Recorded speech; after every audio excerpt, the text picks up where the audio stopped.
Now that Diddy has been denied bail for the third time, is he really gonna try for a fourth? Seriously? Pascal, you are now rocking with that dude Pascal. What's up? We already know that Diddy just right before Thanksgiving, right before the holidays, he found out some very, very bad news that yes, indeed, he would be spending his Thanksgiving and the whole holidays behind bars awaiting his trial. Now, the thing is we're now understanding. Some of us thought that third time is, three strikes and you're out, right? He tries it three times to try to get bail. He gets a judge three different times to say hail to the no. And that's it, that he's just in there until May 5th when his tentative trial date is set. But now we're starting to understand that he can keep going, guys. Yeah, he can keep going. I'm not ready for that, to be really honest. I think it's what's done is done, to be completely real. But at the same time, it is what it is. If this is how the law be lawing, then this is how the law be lawing. But I got this video from News Nation. They talk about this a little bit more, saying, hey, could he try a fourth time? From my understanding, this is indeed true. And let's see what they got to say about this. Let's break this whole thing down, shall we? Let's rock and roll. Well, it appears three times not a charm for accused trafficker Sean Diddy Combs. The disgraced music mogul spent today, Thanksgiving, behind bars. We thought, maybe there was going to be a chance, but this is after his third bid for bail was rejected by a federal judge late yesterday.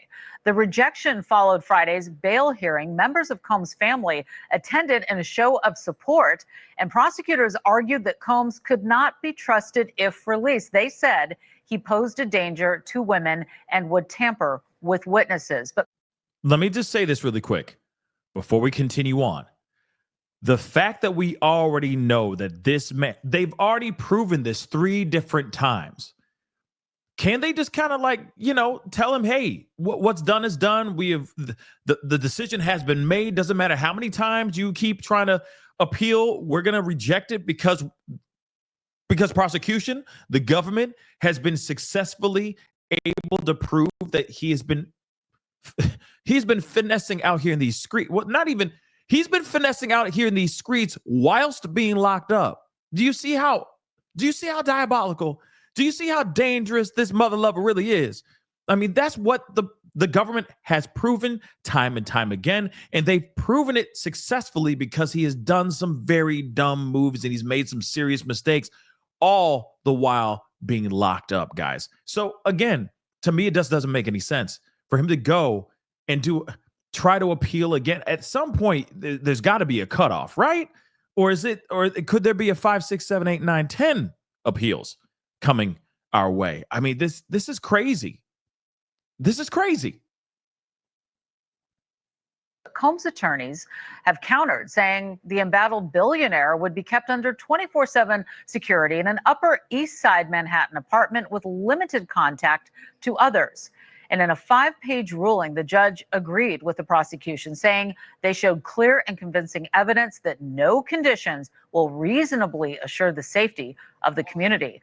The ruling now keeps Combs behind bars at the notorious Metropolitan Detention Center in Brooklyn, the MDC. He has been held there since his arrest in September, and Combs is expected to remain there until his trial next May. And in case you're wondering, the lockup did serve a Thanksgiving meal today to Combs and the other inmates. Reportedly on the menu, a choice of turkey roast or hot and sour tofu for the entree, and all of the traditional Thanksgiving fixins on the side. Just throwing that in there so you know. For more, let's go to our legal panel, trial attorney Mercedes Colwin and former homicide prosecutor Matt Murphy. Thank you to you both for being here. I've talked to both of you on and off camera about this case. It's always ever changing, Mercedes. 3 different judges denied 3 different bail requests from Combs. So what do you think? What's the likelihood that his attorneys will go for a 4th request? Sounds like they probably will, right? Absolutely. And a very happy Thanksgiving to you, Laura, and to the great team at News Nation. It certainly is going to be a continued argument by the defense to try to get Diddy out of prison. I mean, they have made They've been very passionate about the fact that they cannot prepare him for the trial, that they don't have the ability to go through all the videos, the photographs, and all of the overwhelming amount of evidence that is against their client. So that was the argument that they keep trying to push in front of the judge. But honestly, Laura, that judge and any judge that sees the Cassie Ventura cannot be unseen. It's such a vicious beat. And frankly, that was even mentioned in the actual order by the judge about that beating. And it was something obviously that triggered the decision to continue to keep Diddy behind bars. So it's not a surprise to me. And yes, they will continue to argue and fight to try to get him out, but it will fall on deaf ears if I were to bet. And now again, it just doesn't make any sense for them to use that excuse over and over and over again, right? That they're sitting there saying, well, he doesn't have enough time. Like he doesn't have the resources at his fingertips to be able to fight whilst being locked up, to build his argument, to fight for his innocence. But let me just say this. There are plenty of people that are locked up in that facility right now as we speak that are fighting the same, trying to fight for their own innocence. All of them in there are saying that they're innocent. Not one, I mean, let's just say 99.9% of those mother lovers that are inside that prison right now, or that jail, that facility right now, are all saying that they innocent. So come on now. And they're all in there fighting. The only difference between Diddy and the rest of those people that are locked up, that are inmates right now, getting ready to fight for their own proof, trying to show proof of their innocence, is money. That's the only difference. The only difference. They're all criminals. They're all accused, or they're all alleged criminals, and they're all being accused of doing something very, very bad. The only difference between Diddy and the rest of those people in that facility is the amount of zeros he's got in his bank account. Real talk. So why does he get the special treatment? And if that's the case, then every other person should be out here on bond so that they can have the resources to properly put together their own argument and their case for their upcoming trial. So again, miss me with the nonsense. That's the only note you're going to play for this entire concert? If it is, I ain't listening. Matt, that video is so jarring. We've all seen it, but that's not a part of what this case is. And all three judges said they believe that prosecution that Combs posed a safety risk. If there was a fourth attempt, Combs' defense will have to counter that. But how do they do that? And I got to tell you, I've been talking to people on the Upper East Side, and when they heard that that there was a security team going and kind of doing a walkthrough just to see what it would be like, people were really nervous about this, just the idea of him being out. So how does this go from here? Well, not very well for Sean Diddy Combs. You know what his biggest problem is, Laura? And this is one of those things that, with all of the allegations and everything else, his biggest mistake is he was using other inmates' access numbers to make phone calls. And that seems so minor in comparison to everything else, but it demonstrates that this is a guy who cannot follow the rules. And no federal magistrate is going to want to risk letting him out under those circumstances. And I can tell you, and I know Mercedes has probably had this experience too, somewhere there's some very hardworking lawyer on his defense team who is pulling their hair out over this, because they put together this very compelling argument to have him released to assist in the defense.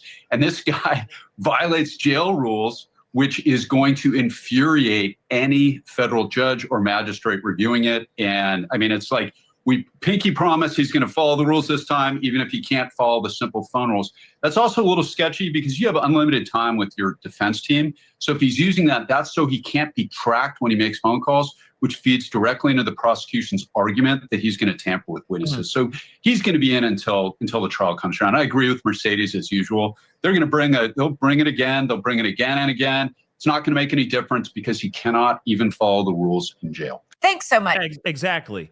He cannot follow the rules. It's simple rules. Hey, just do not break the rules while being locked up. Don't try to reach out to victims. Don't try to reach out to witnesses. Don't call third parties that are not on your contact list through your family members, through friends, through possible lawyers as well. Like, you're not supposed to be doing any of those things, and don't show a breadcrumb. Don't leave a breadcrumb trail of you trying to tamper with things or you trying to bend the rules. Again, as you go out here trying to bend the rules all the time and it's being surveyed by the government, the government's going to talk about it. The government's going to raise their hand and go, excuse me, Judge, he's breaking all the rules and he's doing a lot of things that he shouldn't be doing. In fact, he's doing a lot of illegal activity and it's being caught on audio. It's being recorded. He is trying to hide behind other people's accounts while he's trying to reach out to certain people, to reach out to these particular victims and whatnot. So it says to me, yeah, this man is dangerous. Imagine what it would be like if he was out on bond, being looked at and followed around and surveyed by a team of security that's on his payroll. He would be paying for his own security. Can you believe that? Like that's insane. Again, that's a recipe for disaster. So the fact that he would even try to continue to get this bail is absolutely mind-blowing to me. There's no way on God's green earth, unless the judge is getting paid, there's no way on God's green earth that the judge is going to turn to Diddy if he continues in the same way he's doing right now. Period. He's already done it. The damage is done. It's already there. Prosecution will keep on bringing that up, going, by the way, just a few months ago, he was acting a fool by doing this, that, and the third. You really think that the judge is going to sit there and go, go ahead and let him be out this time? He said he won't do it again. He said he won't do it. Come on, y'all. Stop it. Stop it already. That is a bold-faced lie. You know for a fact, you give this man any avenue, any tiny, not even an inch. You give him a damn centimeter, nanometer. He going to try to turn that and stretch that out into a mile. Again, this is showing proof positive that we are dealing with a very, very, very desperate man that is willing to do whatever it takes to get freedom. Imagine what it would be like if he was locked up in an apartment in New York City with less restrictions. Sure, he has restrictions that he was willing to do in his bail agreement. But honestly, really, never underestimate the power of a man that's willing to do whatever it takes to get free. Anyway, guys, that's the video. Comment down below. Let me know what you think. Hit that like button down below. And don't forget to subscribe here on this channel. It'd be great to have you a part of the Pascal Show family. Anyway, it's time to get going. Be good to yourselves. Be good to one another. We'll talk soon. This is the Pascal Show. Bye. Pascal, you are now rocking with that dude Pascal. We be going wild.